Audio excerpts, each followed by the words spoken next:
కథ పేరు చిలక పలుకు. శివపురం అనే గ్రామంలో ఉండే సిద్ధయ్య అనే అతను ఒకరోజు చిలుకను కొందామని బజారుకెళ్ళి ఒక దుకాణంలో అందమైన చిలుకను ఒకదాన్ని చూసి దాని ఖరీదెంత అని ఆ దుకాణం అతన్ని అడిగాడు.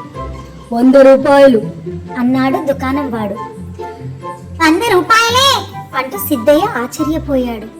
ఈ చిలుక సామాన్యమైనది కాదు, కావాలంటే దాన్నే అడగండి, అంత ఖరీదు చేస్తుందో లేదో అన్నాడు దుకాణం వాడు.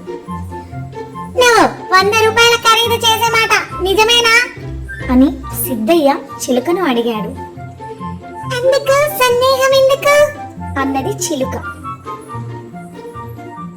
ఆ జవాబుకు సిద్ధయ్య చాలా సంతోషించి దుకాణం వాడికి 100 రూపాయలు ఇచ్చి చిలుకను ఇంటికి తీసుకుపోయాడు. అతడి భార్య పిల్లలు అడిగిన ప్రతి ప్రశ్నకు ఆ చిలుక అందుకు సందేహం ఎందుకు అని జవాబు ఇవ్వసాగింది.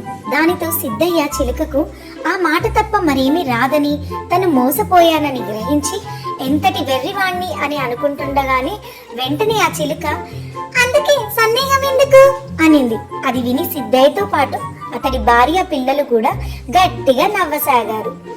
కథలో ఉన్న నీతి ఏమిటంటే, ఆకర్షణకు మాయలో పడకుండా విషయాన్ని పూర్తిగా తెలుసుకుని నిర్ణయం తీసుకోవాలి.